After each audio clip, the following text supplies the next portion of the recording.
All right, so history, right? It can sometimes feel like a giant game of telephone.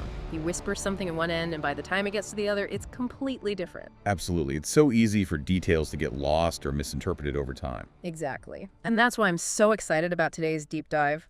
We're cranking up the time machine to 1485 England, a year that, on the surface, might not seem all that remarkable, but trust me, looks can be deceiving. You've provided some incredible notes on this period, marking a pivotal shift from the Middle Ages to the Renaissance. Oh, it was a fascinating period.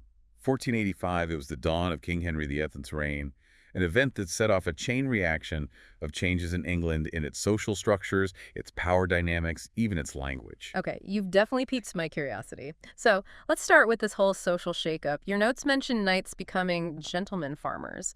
Now, I don't know about you, but I'm picturing a knight trying to herd sheep in a full suit of armor. What really led to this dramatic shift? Well, the economic reality in England was changing. The old feudal system, where knights were rewarded with land for military service, it was breaking down. Land ownership patterns were changing. And suddenly farming.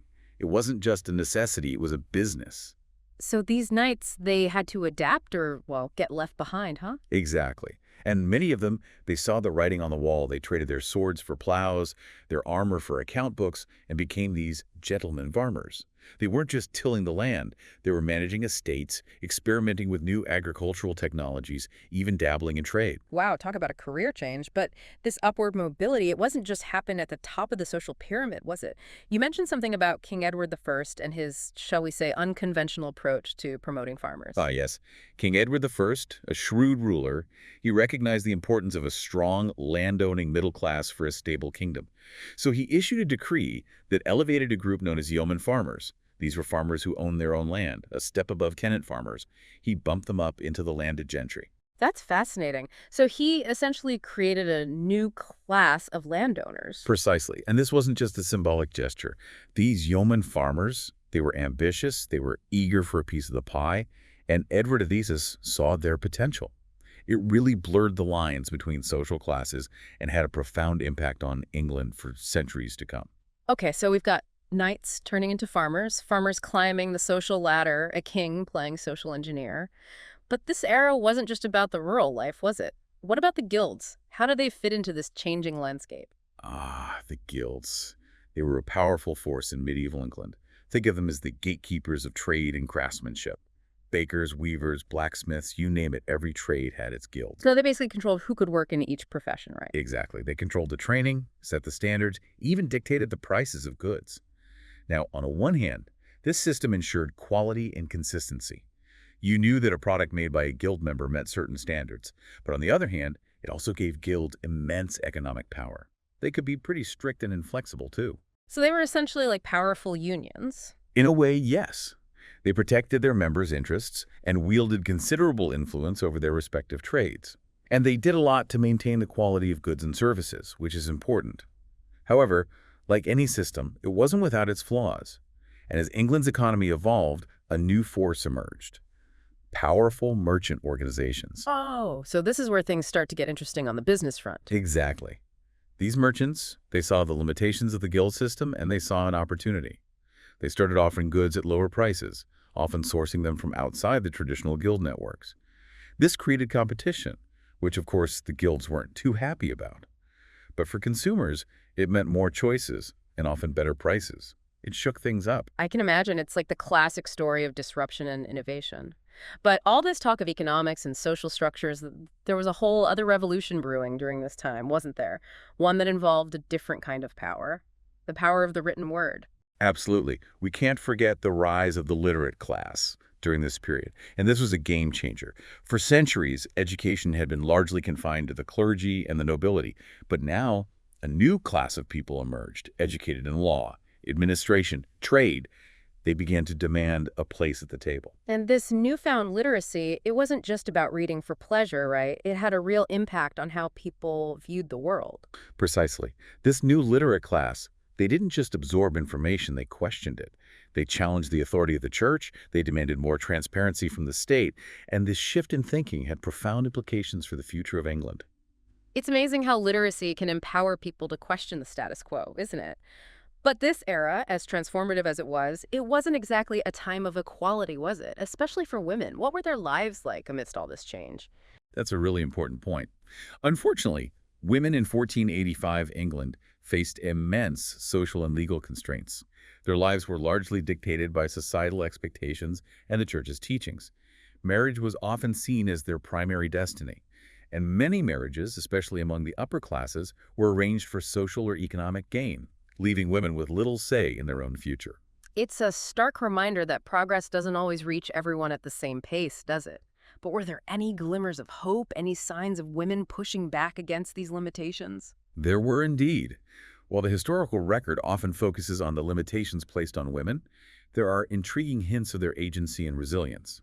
For instance, in the absence of their husbands, noblewomen often took on significant responsibilities, managing estates, overseeing financial matters, even engaging in political negotiations. So even within the confines of societal expectations, women found ways to make their mark. Exactly.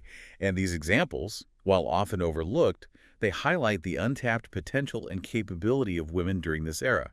They were there, making a difference, even if history hasn't always given them the credit they deserve. It's a good reminder to always look deeper, to search for those hidden stories. Now, before we wrap up, we have to talk about language. You mentioned that even the way people spoke and wrote was undergoing a major transformation during this time. Oh, absolutely. Imagine a world where the language you spoke could determine your social standing or even your opportunities in life. Well, that was 1485 England. The language of the court, of the elite, it was still largely Norman French, a legacy of the Norman conquest. But among the common people, a new form of English, what we call Middle English, was rapidly evolving and gaining prominence. So language itself became a battleground for power and identity. Precisely. And this linguistic shift wasn't just about vocabulary or grammar, it was a reflection of a much broader cultural shift, a move away from the dominance of Norman French and a resurgence of English as a language of power, literature, and everyday life. It makes you realize how much language shapes our world, doesn't it? And this rise of Middle English, it coincided with some other pretty exciting developments in the world of literature too, right? Oh, absolutely. This was a time when English literature truly began to flourish. We saw the emergence of incredible writers like William Langland, known for his epic poem Piers Plowman, and of course Geoffrey Chaucer, the father of English literature, with his iconic Canterbury Tales.